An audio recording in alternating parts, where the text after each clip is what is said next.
63 யூரோக்களாக குறைக்கப்படவிருப்பதாக இந்த செய்தி கூறுகின்றது.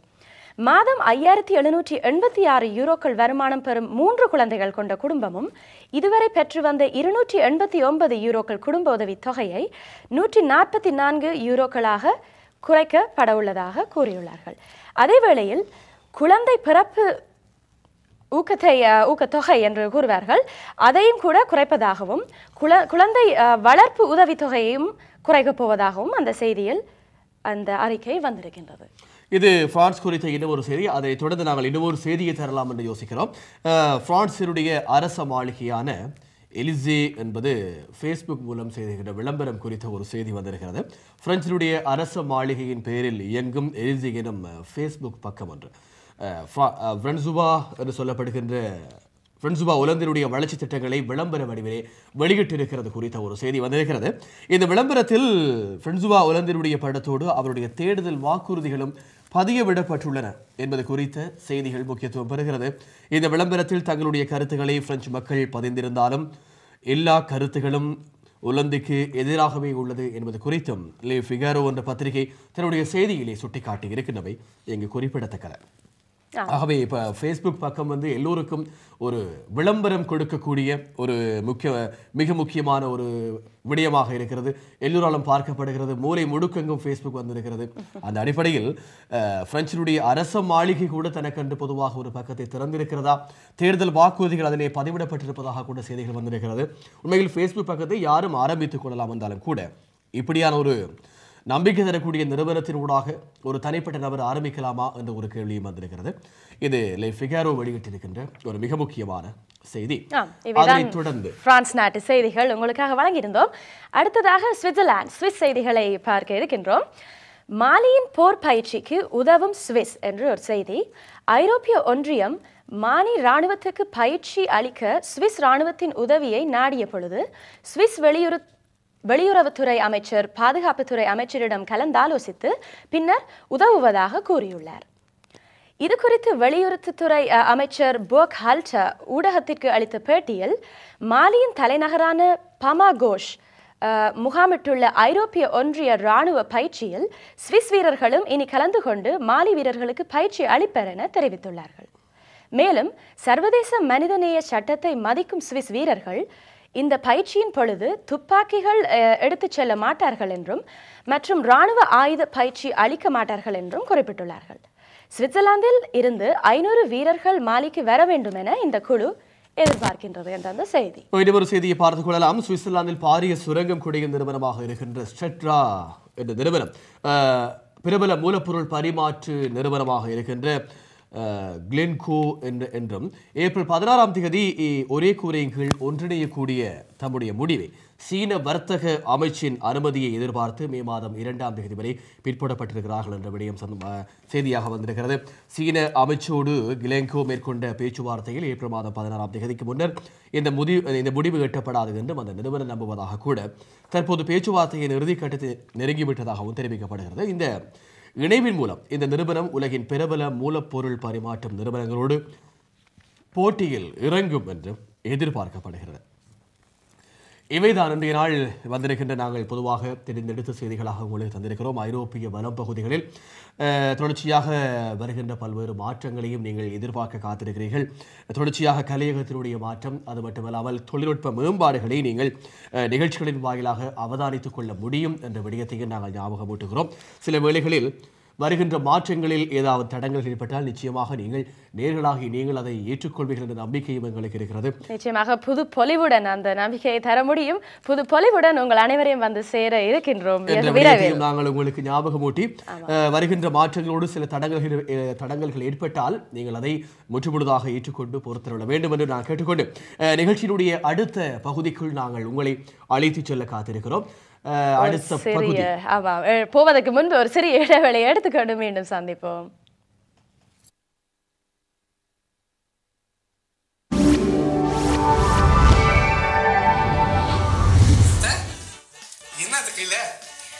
என்ன மாப்பிள?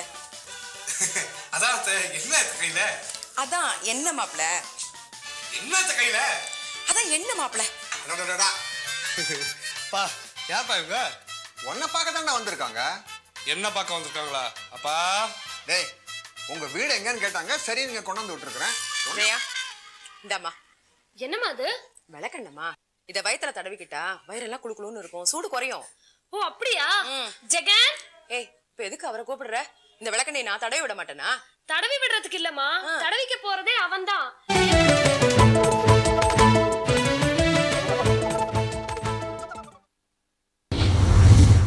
ஈஸ்ட் ஹெமில் சீலன் சூப்பர் மார்க்கெட் உங்கள் வீட்டுக்கு தேவையான சகல விதமான பொருட்களையும் ஒரே கூரையின் கீழ் உங்கள் தெரிவுக்கேற்ப எங்கும் கிடைக்காத மலிவு விலையில் பெற்றுக்கொள்ள ஈஸ்ட் ஹெமில் சீலன் சூப்பர் மார்க்கெட் தரமான உடன் மீன்களை பெற்றுக்கொள்ளும் பொருட்டு ஏசியன் ஃப்ரெஷ் ஃபிஷ் ஷாப்பை தமது கடைக்கு உட்புறமாக ஆரம்பித்துள்ளனர். யாழ்ப்பாணம் மற்றும் தூத்துக்குடியிலிருந்து நேரடியாக தெரிவிக்கப்படும் 40 வகைகளுக்கும் மேற்பட்ட உடன் மீன்களை வெட்டி சுத்தம் செய்து லண்டனில் எங்கும் கிடைக்காத மலிவு விலையில் பெற்றுக்கொள்ள ஏசியன் ஃப்ரெஷ் ஃபிஷ் ஷாப். வார நாட்களில் சிறப்பு விலை கழிவு. மீண்டும் மீண்டும் வர தூண்டும் ஏசியன் ஃப்ரெஷ் ஃபிஷ் ஷாப்.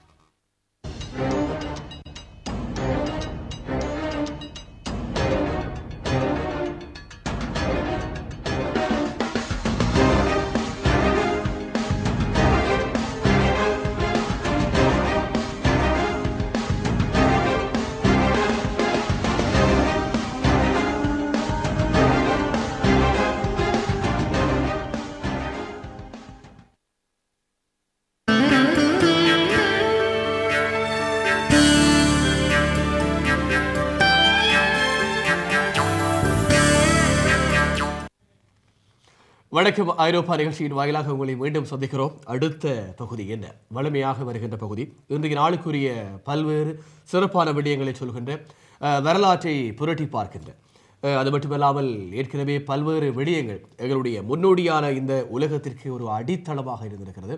அந்த விடயங்களை மீண்டும் புரட்டி பார்க்கின்ற சரித்திரத்தில் இன்று பகுதி அடுத்து நீங்கள் பார்க்க இருப்பது.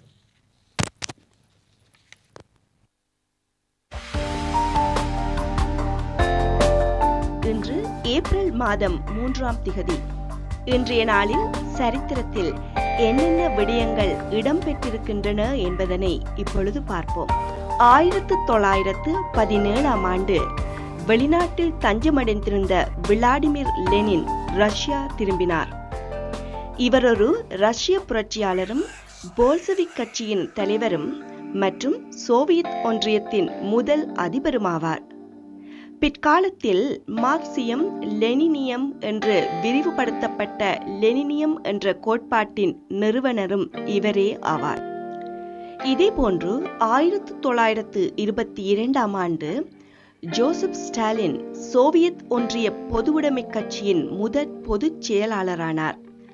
இவருடைய திட்டமிட்ட பொருளாதார கொள்கை புதிய பொருளாதார கொள்கையுடன் கூடிய 5 ஆண்டு திட்டங்களால் ரஷ்யா மிகப்பெரிய தொழில் புரட்சியை கண்டது. அதன் பொருளாதாரமும் மேம்பட்டது. 1933ஆம் ஆண்டு நாசி ஜெர்மனியில் யூதர்களின் வணிக நிறுவனங்களை புறக்கணிக்கும் நடவடிக்கை அவர்களால் இன்றைய நாள் வெற்றி பெறவில்லை.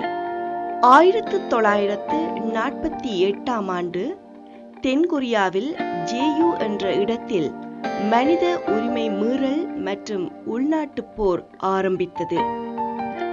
1958இல் பிடல் காஸ்ட்ரோவின் புரட்சி இராணுவம் ஹவானா மீது தாக்குதல் தொடுத்தது. 1966இல் சோவியத்தின் லூனா 10 விண்கலம் சந்திரனின் சுற்றுவட்டத்தை அடைந்தது. பூமியை விட வேறொரு விண்பொருளை சுற்ற ஆரம்பித்த முதலாவது விண்கலம் இதுவாகும். லூனா என்பது ரஷ்ய மொழியில் சந்திரனை குறிக்கும். இவை சந்திரனில் பல ஆய்வுகளையும் நிகழ்த்தின. வேதியியல் பகுப்பாய்வு, ஈர்ப்பு, வெப்பநிலை மற்றும் கதிரியக்கம் போன்ற பல ஆய்வுகளை நடத்தின. இந்த சோவியத்தின் லூனா 10 என்ற விண்கலம் சந்திரனின் சுற்றுவட்டத்தை அடைந்தது இன்றைய நாளில். 1973ஆம் ஆண்டு உலகின் முதலாவது செல்பேசி அழைப்பு நியூயார்க் நகரில் மேற்கொள்ளப்பட்டது. 1975ஆம் ஆண்டு பொபி ஃபிஷர் அனத்தோலி கார்போவுடன் சதுரங்க போட்டியில் பங்கு பெற்ற மறுத்ததால் கார்போவ் உலக வெற்றி கிண்ணத்தை தனதாக்கிக் கொண்டார். 1982 ஆண்டு போக்லாந்து தீவுகளை அர்ஜென்டினாவிடமிருந்து மீளப்பெறும் முகமாக பிரித்தானியா தனது கடற்படையை அங்கு அனுப்பியது. 1996 ஆண்டு ஐக்கிய அமெரிக்காவின் வான்படை விமானம் ஒன்று குரோவேஷியாவில் விழுந்ததில் அதில் பயணம் செய்த அமெரிக்க அரசின் வணிக செயலாளர் ரொன் பிரெலன் உட்பட 35 பேர் கொல்லப்பட்டனர். 1924 ஆண்டு ஹாலிவுட் திரைப்பட நடிகர் மார்லன் பிராண்டோ பிறந்தார். தி காட்ஃபாதர் உட்பட பல படங்களில் நடித்த இவர் 2 தடவை ஆஸ்கார் விருதுகளையும் தனதாக்கிக் கொண்டவர். இந்த ஒப்பற்ற ஹாலிவுட் நடிகர் மார்லன் பிராண்டோ இன்றைய தினம் பிறந்திருக்கின்றார். 1955 ஆண்டு இந்திய திரைப்பட மற்றும் கசல் பாடகர் ஹரிஹரன் அவர்கள் பிறந்திருக்கின்றார். இன்றைய நாள் 1680 ஆண்டு மராட்டிய பேரரசர் சிவாஜியை இவ்வுலகம் இழந்திருக்கின்றது. மராட்டிய பேரரசின் அடித்தளங்களை அமைத்து அளித்தவராவார். வலிமை மிக்க மொகாலிய சாம்ராஜ்யத்தின் அந்நிய ஆட்சிக்கும் நேரடியாக சவால் விட்ட அவர் தம் தோழர்களுடனும் வீரர்களுடனும் ஓர் இந்து கோவிலில் சத்திய பிரமாணம் எடுத்துக்கொண்டார். இவைதான் இன்றைய நாளில் சரித்திரத்தில் நடைபெற்ற மிக முக்கியமான விடயங்கள் சரித்திரத்தில் இன்று பகுதியில் பதிவு செய்யப்படுகின்றன.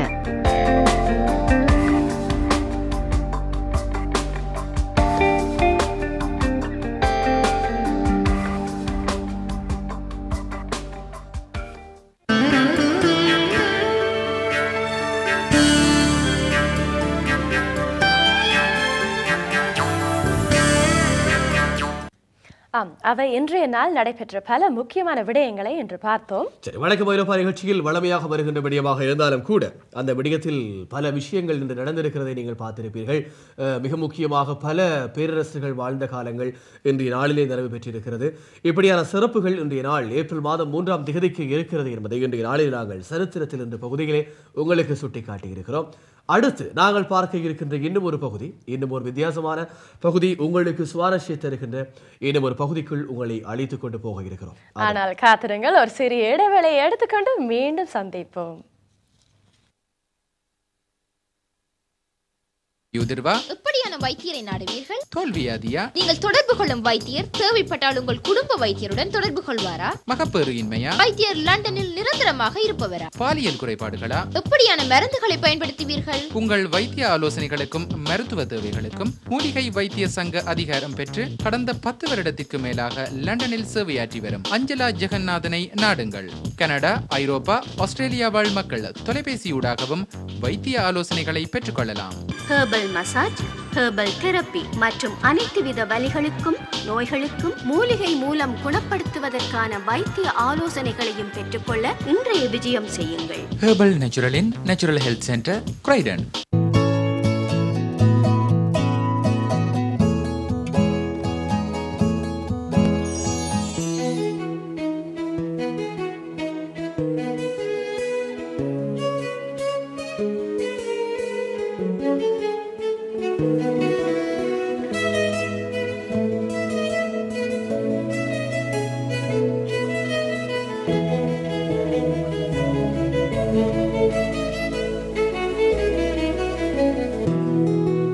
Exclusive jewels from Western.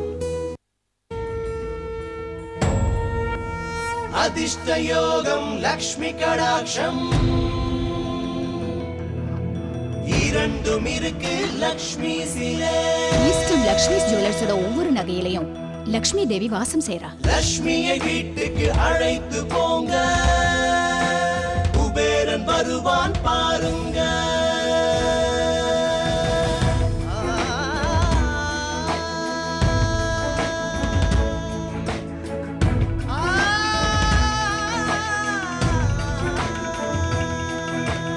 அதிஷ்டயோகம் லக்ஷ்மி கடாட்சம். லக்ஷ்மிஸ் ஜுவல்லர்ஸ் இரண்டும் இருக்கு லக்ஷ்மி சில்க்ஸ். சுபிக்ஷமான வாழ்க்கைக்கு ராசியான கடலை நகவங்க. லக்ஷ்மி தேவியின் நிரந்தர வசிப்பிடம் லக்ஷ்மிஸ் ஜுவல்லர்ஸ் ஈஸ்ட் ஹாம் 0208 470 5600. ஈஸ்ட் ஹாம் லக்ஷ்மிஸ் ஜுவல்லர்ஸ் ராசியான கடை.